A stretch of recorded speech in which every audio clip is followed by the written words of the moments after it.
இப்ப சிம்ம ராசி மக நட்சத்திரத்தை பத்தி நம்ம இன்னைக்கு பார்க்க போறோம்.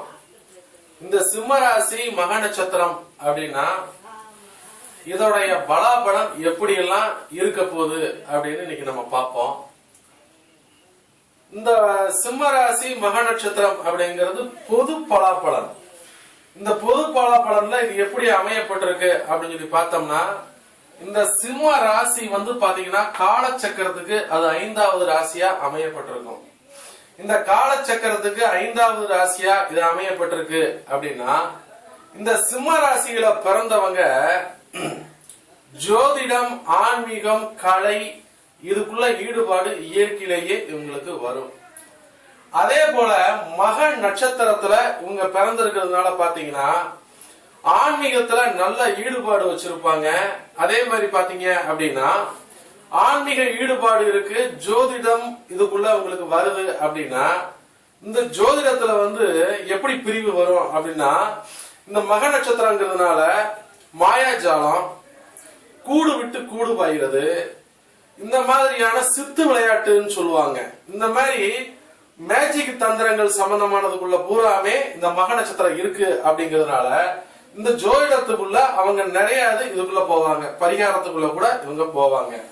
அப்ப இந்த மக நட்சத்திரம் இந்த கூடு விட்டு கூடு பாயுதுன்னு சொல்றோம் இல்லையா, அப்ப இந்த கூடு விட்டு கூடு பாயக்கூடிய ஆற்றல் இந்த மக நட்சத்திரத்துக்கு இருக்கிறதுனால இது 5ஆம் இடம் அரசியலையும் குறிக்கும். அப்ப இந்த 5ஆம் இடம் அரசியலையும் குறிக்கிறதுனால இந்த சிம்ம ராசி மக நட்சத்திரத்துல பிறந்த ஒரு அன்பர்கள் இருக்கிறாங்க அப்படின்னா அவங்க அரசியல்ல இருந்தா எப்படி இருப்பாங்க அப்படின்னு பார்த்தோம்னா, அரசியல்ல கட்சி விட்டு கட்சி தாவிக்கிட்டே இருப்பாங்க, ஒரு கட்சியில இருந்து இன்னொரு கட்சிக்கு தாவிக்கிட்டே இருப்பாங்க. அதே மாதிரி இவங்களுக்கு இயற்கையாவே அரசியல் ஈடுபாடு இவங்களுக்கு வந்துகிட்டே இருக்கும். அதே போல இந்த சிம்ம ராசி அதனுடைய அதிபதி யாரு அப்படின்னா சூரியன் இல்லையா, அதனால தலைமை பீடத்து மேல ஆர்வம் இவங்களுக்கு இருந்துகிட்டே இருக்கும். ஒரு அரசியல் இருக்குன்னா அதுல நம்பர் 1 வரணுங்கிற ஆசை அவங்களுக்கு இருக்கும். ஒரு பதவி இருக்குன்னா அந்த பதவியில மேல இருக்கணுங்கிற ஆசை இவங்களுக்கு இருந்து கொண்டே இருக்கும் அப்படிங்கறத இந்த ராசி காட்டுது. அதே மாதிரி இந்த கேதோடைய நட்சத்திரம் இருக்கிறதுனால இவங்களுடைய மன ஆற்றல்கள் எப்படி இருக்கும்னா, ஃபர்ஸ்ட் குழந்தைத்தனமான சிந்தனை தான் ஆரம்பத்துல இருக்கும். அதுக்கு பிறகுதான் இவங்களுடைய மூளை பயங்கரமா வேலை செய்யும், ஷார்ப்பா வேலை செய்யும். அதுக்கு அடுத்து இந்த மக நட்சத்திரம் அப்படின்னா இது கேது.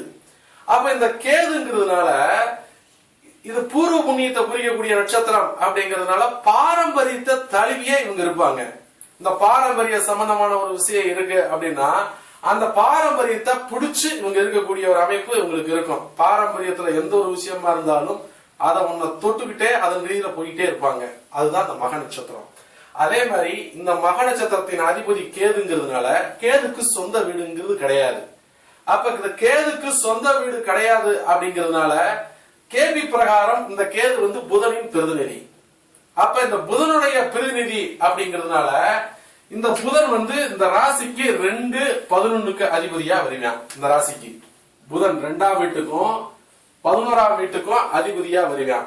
அப்ப இந்த 2-11 அதிபதிங்கிறதுனால சிம்ம ராசி மக நட்சத்திரத்துல பிறந்தவங்களுக்கு இயற்கையிலேயே பொருளாதாரத்து மேல ஆசை கொண்டவர்களா இருப்பாங்க. லாபகரமான சிந்தனை இருக்கும், பணத்தை சம்பாதிக்கணுங்கிற ஆசை பிறவிலேயே இவங்களுக்கு இருக்கும். திரும்பவும் சொல்றேன், இது சிம்ம ராசி மக நட்சத்திரத்தின் பொது பலாபலனே. அதே மாதிரி இவங்களுடைய ஜாதகத்துடைய கணக்கு பிரகாரம் இந்த ராசியுடைய அமைப்புக்கு 2-11 அதிபதி புதனுடைய அமைப்பை எடுத்து பார்க்கும்போது இவங்களுக்கு பொருளாதாரத்து மேல பற்றுதல் இயற்கையாவே அதிகமா இருக்கும். அப்ப இவங்களை எப்படி சொல்லலாம் சுருக்கமா அப்படின்னா, பொருளாசை மிக்கவர்கள். அப்ப இவங்கள பொருளாசை மிக்கவர்கள் அப்படின்னு சொல்லலாம். அதுக்கு அடுத்து காலச்சக்கரத்துக்கு இது 3-6 அதிபதி இல்லையா. அப்ப இந்த காலச்சக்கரத்துக்கு 3ஆம் வீட்டுக்கும் 6ஆம் வீட்டுக்கு அதிபதிங்கிறதுனால இவங்க இயற்கையிலேயே பாத்தீங்க அப்படின்னா உடல் கட்டா இருக்கணுங்கிற ஆசை நிறைய இருக்கும். சில அன்பர்கள் உடற்பயிற்சி மேல இயற்கையாவே விருப்பம் கொள்வாங்க, குறுகிய நடைபயணங்கள் மேற்கொள்வாங்க. உடல் ஆரோக்கியத்தின் மேல இயற்கையாவே இவங்களுக்கு ஒரு அக்கறை இருந்துகிட்டே இருக்கும். ஒண்ணு இது உடல் ரீதியா. அடுத்து பார்த்தா இந்த 3-6 வழக்காடு மன்றத்தை குறிக்கும் அப்படிங்கிறதுனால இவங்க நிறைய பேர் சிம்ம ராசி மக நட்சத்திரத்துல பாத்தீங்கன்னா லாயரா இருக்க வாய்ப்பு உண்டு.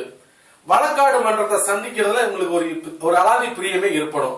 அப்ப வழக்காடு மன்றத்தை இவங்க சந்திக்காம இருக்கவே முடியாது அப்படின்னு இந்த நட்சத்திரம் காட்டுது.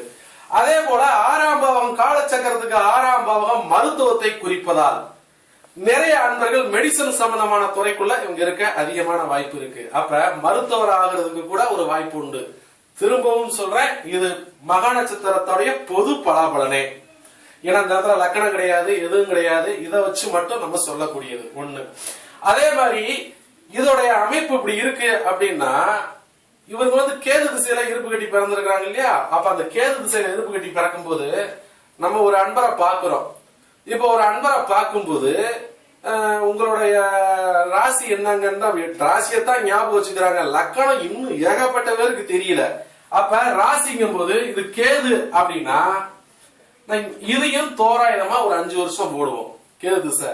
அதுக்கடுத்து சுக்கிர திசை இவங்களுக்கு ஒரு 20 வருஷம் வரும். அதுக்கடுத்து சூரிய திசை ஒரு 6 வருஷம் வரும். அதுக்கடுத்து சந்திர திசை ஒரு 10 வருஷம் வரும். இந்த 41 வயது 31 வயது வரைக்கும் எடுத்துக்கிட்டா அப்படின்னாக்க கேது, சுக்கிரன், சூரியன், சந்திரன். அப்ப இப்படி இருக்கு அப்படின்னா இவங்க இந்த அமைப்புல பிறந்தவங்க எப்படி இருப்பாங்க அப்படின்னு பார்ப்போம். ஆரம்ப காலகட்டத்துல இருந்து இப்ப கேது திசை 5 வருஷம் இருப்பு கட்டி பிறந்துக்கிறாரா, கேது திசை முடிஞ்ச உடனே அடுத்து சுக்கிர திசை ஒரு 20 வருஷம் வரும். அந்த சுக்கிரன் யாரு அப்படின்னா இந்த ராசிக்கு 3, 10க்கு அதிபதியா வருவாங்க. அப்ப இந்த 3ஆம் இடம் 10ஆம் இடம் அதிபதியா வர்றதுனால இந்த சிம்ம ராசி மக நட்சத்திரத்துல பிறந்தவங்க ஆரம்ப கால கல்வி, இந்த ஆரம்ப கால கல்வி உங்களுக்கு எப்படி இருக்கும்னா, ஒண்ணு கல்வி இடமாற்றம் நடந்துகிட்டே இருக்கும். ஒரே பள்ளிக்கூடத்துல படிக்காம ஒரு இடத்துல இருந்து இன்னொரு மாறி மாறி படிக்கக்கூடிய கல்வி சில அன்பர்களுக்கு வரும். சில பேருக்கு பார்த்தா எப்படி இருக்கும்னா, அடிப்படை கல்வி ஆட்டம் கண்டுகிட்டு இருக்கும். படிக்கவே இவர் அனுப்புறது பெரிய கஷ்டமா இருக்கும். உயர்கல்விங்கிறது வேற, அந்த உயர்கல்வியில சூப்பரா படிச்சிருவாங்க. ஆனா அடிப்படை கல்வி இவங்களுக்கு ஒரு பிரச்சனையாவே இருக்கும். அதே மாதிரி இந்த சுக்கிரன் 3, 10க்கு அதிபதி அப்படிங்கிறதுனால பெரும்பகுதி இடம் விட்டு இடம் மாதிரியே போய்கிட்டே இருப்பாங்க. ஒரே இடத்துல நிறைய இல்லாம சில நண்பர்கள் வீடு மாற்றங்கள் கூட சில பேருக்கு நடந்துகிட்டே இருக்கும். எப்படி கல்வி மாற்றம் வருதோ அதே மாதிரி சில அன்பர்களுக்கு வீடு மாற்றங்கள் கூட ஏற்பட்டுக்கிட்டே இருக்கும். அதுக்கு அடுத்து இந்த சுக்கிர திசை முடிஞ்ச உடனே சூரிய திசையில இருந்து ஒரு பஞ்சாயத்து ஆரம்பிக்கும். எப்படி அப்படின்னா, இந்த சூரியன் நட்சத்திரம் முதல் பாதம் இந்த இடத்துக்குள்ள இருக்கும். இந்த முதல் பாதம் இந்த இடத்துல இருக்கும் போது அடுத்து 2வது பாதம், 3வது பாதம், 4வது பாதம் கண்ணில் இங்க இருக்கும். அப்ப அப்படி இருக்கும் போது என்ன நடக்கும் அப்படின்னா, இப்ப இந்த கேது திசை இருக்கிறப்ப காலச்சக்கரத்துக்கு 5லே இருப்பான். அதுக்கடுத்து சுக்கிர நடக்கும் போது காலச்சக்கரத்துக்கு 5லே சந்திரன் இருப்பான். இந்த சூரிய திசை ஒரு பாதம் இருக்கும் போது வரைக்கும் இங்க இருக்கான் அப்படின்னா, மீதி பாதங்கள் 2, 3, 4 பாதங்கள் இங்க வரும் பொழுது காலச்சக்கரத்துக்கு 6ல வந்துருவான் சந்திரன். காலச்சக்கரத்துக்கு 6ல வந்துருவான் சந்திரன். இந்த காலச்சக்கரத்துக்கு 6ல சந்திரன் வந்த உடனே பல அன்பர்களுக்கு இந்த சந்திர திசை கல்யாணம் ஆகாது. பல அன்பர்களுக்கு இந்த சந்திர திசையில கல்யாணம் ஆகவே ஆகாது. வரண பார்த்துக்கிட்டே இருப்பாங்க, அமையங்கிற பஞ்சாயத்து ஓடிக்கிட்டே இருக்கும். அதுக்கு அடுத்து இந்த சூரிய திசை முடிஞ்சு அதுக்கப்புறம் சந்திர திசை ஒரு 10 வருஷம் வருதுன்னா சந்திரனுடைய நட்சத்திரமும் இங்கதான் இருக்கு. அப்ப அந்த சந்திரனுடைய நட்சத்திரம் இங்க இருக்கும்போது அதுவும் காலச்சக்கரத்துக்கு 6ல தான் இருக்கும். அப்ப அந்த சந்திரன் காலச்சக்கரத்துக்கு 6ல இருக்கிறதுனால அப்பவும் கல்யாணமாக சில அன்பர்கள் இருந்துகிட்டே இருப்பாங்க. அப்ப செவ்வாயுடைய திசை நடக்கும் போதும் 2 பாதம் இங்க இருக்கும், மீதி 2 பாதம் இங்க இருக்கும். அப்ப அந்த செவ்வாய் திசையில பாதி வருடங்கள் முடிகிற வரைக்கும் கிட்டத்தட்ட 1ஆம் பாதம் 2ஆம் பாதம் முடிஞ்சு 3ஆம் பாதம் 4ஆம் பாதம் வரும்போது மட்டும்தான் சந்திரன் இங்க வருவான். இந்த இடத்துல இருந்து மாறி இங்க வந்துருவான். அப்ப இங்க வரும்போது எப்படி இருக்கும் அப்படின்னு கேட்டா, இந்த ஜாதகத்திலே கணப்பறம் மங்கள காரியங்கள் இந்த காலகட்டத்துக்கு மேல செவ்வாயில பாதி ஆண்டுகளுக்கு மேலதான் மங்கள காரியங்களுக்கு இயற்கையாவே சூப்பரா அமையும். ஆனா என்ன ஆகும், வயது கூடி போகும். நடைமுறை வயதை காட்டிலே கூடி போகும். இது கல்யாணம் ஆகாத அன்பர்களுக்கு. இந்த கல்யாணம் ஆன அன்பர்களுக்கு எப்படி இருக்கும் அப்படின்னு பார்த்தோம்னா, இப்ப தெரிஞ்சோ தெரியாமலோ இந்த சந்திர திசையில கல்யாணம் நடந்துருச்சு. ஒரு லக்ன மையப்புள்ளி ரீதியா ஒரு கல்யாணம் நடந்துருச்சு. அப்படி கல்யாணம் நடந்தா இங்க என்ன நடக்கும் அப்படின்னு பார்த்தோம்னா, காலச்சக்கரத்துக்கு 6ல இருக்கிறதுனால கணவன் மனைவிக்குள்ள கருத்து வேறுபாடுகள் வந்துகிட்டே இருக்கும். அப்ப கணவன் மனைவிக்குள்ள கருத்து வேறுபாடுகள் வந்துகிட்டே இருக்கும். சில பேர் பாத்தீங்கன்னா என் கேரக்டருக்கும் உன் கேரக்டருக்கும் ஒத்தே வரல அப்படின்னு சொல்லிட்டே இருப்பாங்க. அது ஏன் அப்படின்னா சந்திரனுடைய நட்சத்திரம் இங்கேயும் இருக்கும், இங்கேயும் இருக்கும், இங்கேயும் இருக்கும். அப்ப இந்த ராசிநாதனுக்கு சந்திரன் 12 அதிபதியா வருவான். அப்ப இந்த இதுக்கு 2, 6, 10 இருக்கக்கூடிய அந்த நட்சத்திரத்தை தொட்டு தான் சந்திரதசா இயங்கும். அப்ப அந்த சந்திரதசா தொட்டு இயங்கும் போது என்ன ஆகுது, ஆட்டோமேட்டிக்கா பொருளாதாரத்துக்கு வேணா ஓரளவுக்கு சாதகமா இருக்குமே ஒழிய இந்த ஜாதகங்களுக்கு சிறப்பு இருக்காது. ஒண்ணு. இன்னொரு விஷயம் என்ன அப்படின்னா கேது பாத்தீங்கன்னா மூளையில இருக்கக்கூடிய அமிலத்துக்கு அதிபதி. அப்ப மூளையில இருக்கக்கூடிய ஒரு அமிலத்துக்கு அதிபதிங்கிறதுனால கேதோடைய நட்சத்திரத்தை பிடித்தவர்களுக்கு பூரா பாத்தீங்கன்னா எப்படி இருக்கும்னா மன பயங்கள் வரும். சில அன்பர்களுக்கு மன குழப்பங்கள் இயற்கையாவே இருக்கும். ஒரு பதட்டம் இருந்துகிட்டே இருக்கும். எந்த அளவுக்கு இவங்க ஷார்ப்பா தெளிவா இருக்கிறாங்களோ அந்த அளவுக்கு ஒரு இடைஞ்சல் இடையூறுகள் இவங்களுக்கு மனதளவுல இருந்துகிட்டே இருக்கும். அப்படி வரும் பொழுது எப்ப ஒரு சந்திர திசை வருகுதோ அப்ப அந்த சந்திரன் வரும்போது என்ன நடக்கும் அப்படின்னு பாத்தீங்கன்னா சில அன்பர்களுக்கு மன சம்பந்தமான நோய் வந்துடும். மன சம்பந்தமான நோய். சில அன்பர்களுக்கு பிரம்ம பிடிச்சது மாதிரியே இருப்பாங்க. ஒரு குழப்பிய மனநிலை, சிந்தனைகள் தெளிவற்ற சிந்தனையாவே இவங்க இருப்பாங்க. இதுவும் பொது விதியே. ஆனா உண்மையிலேயே இவங்க தெளிவான அன்பர்கள் தான். ஆனா மனதளவுல ஒரு விஷயத்துக்குள்ள போயிட்டாங்கன்னா மீண்டும் மீண்டும் மீண்டும் மீண்டும் குழப்பிக்கிட்டே இருப்பாங்களே ஒழிய தெளிவான ஒரு அமைப்பு இருக்காது. அப்ப அந்த கேதுல சந்திரன் வரும்பொழுது இந்த சிம்ம ராசி மக நட்சத்திரக்காரர்களுக்கும் இந்த சந்திரே ஒரு தாக்கத்தை செய்யாமல் விடவே மாட்டான். அப்ப இப்படி இருக்க ஜாதகத்தை நீங்க கேட்கலாம், உங்களுக்கு மக நட்சத்திரமா சந்திர உங்களுக்கு எப்படி இருந்துச்சு அப்படின்னு கேட்டோம்னா இந்த பஞ்சாயத்தே ஓடும். அதே மாதிரி இந்த சிம்ம ராசி மக நட்சத்திரத்துல பிறந்தவங்களுக்கும் குடும்ப வாழ்க்கை பஞ்சாயத்துக்குரியதே. அப்ப அந்த குடும்ப வாழ்க்கை பஞ்சாயத்துக்குரியதே அப்படின்னா யாரெல்லாம் இந்த கேதோடைய நட்சத்திரத்துல பிடிச்சு, இது பொது பலன் தான், கேதோடைய நட்சத்திரத்துல பிடிச்சு பிறக்கிறாங்களோ இல்லற வாழ்க்கை என்பது அவங்களுக்கு விசேஷம் இருக்காது. இதனுடைய காரணமாவே கணவன் மனைவிக்குள்ள கருத்து வேறுபாடுகள் சர்வசாதாரணமா இவங்களுக்கு நடக்கும். அதே மாதிரி இந்த மக நட்சத்திரத்தோடைய சிம்பிள், அதாவது எப்படின்னா என்ன மிருகம் அப்படின்னா எலி வரும்.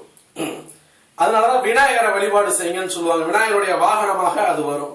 அப்ப அந்த மாதிரி ஒவ்வொன்றையும் நம்ம எடுத்து பார்த்தோம் அப்படின்னா அவங்களுடைய பலம் அழகா தெரியும். அப்ப இந்த சந்திரன்ல இந்த இடத்துல இருக்கிற வரைக்கும் அவங்களுக்கு ஒரு சிக்கல், மன ரீதியான சஞ்சலம் எல்லாமே இருக்கும். அதே மாதிரி உடல் ரீதி உபாதையும் இருக்கும் இந்த சந்திர தசை முடிகிற வரைக்கும். ஏன்னா காலச்சக்கரத்துக்கு 3, 6 அதிபதியோடைய வீட்டுல இந்த சந்திரன் இருக்கிறதுனால, புதனுடைய வீட்டுல இருக்கிறதுனால மன ரீதியில மன தளர்ச்சி ஏற்படும், ஒரு பய உணர்வு ஏற்படும். இது எல்லாமே இந்த சந்திர திசையில் நடக்கும். இதுவும் பொது பலாபலனே. அப்ப இது இந்த அமைப்புல இருக்கிறவங்களுக்கு நான் சொன்னது பல அன்பர்களுக்கு ஒத்து வரும், பல அன்பர்களுக்கு ஒத்து வராது. ஆனா எந்த லக்கணக்காரர்களுக்கு இது அக்யூரேட்டா வரும் அப்படின்னு இப்ப போட போறேன். அப்ப பாப்போமா எந்த லக்கணத்தை தொட்டா அவங்களுக்கு வலுவா வேலை செய்யும் அப்படின்னு இப்ப பாப்போம்.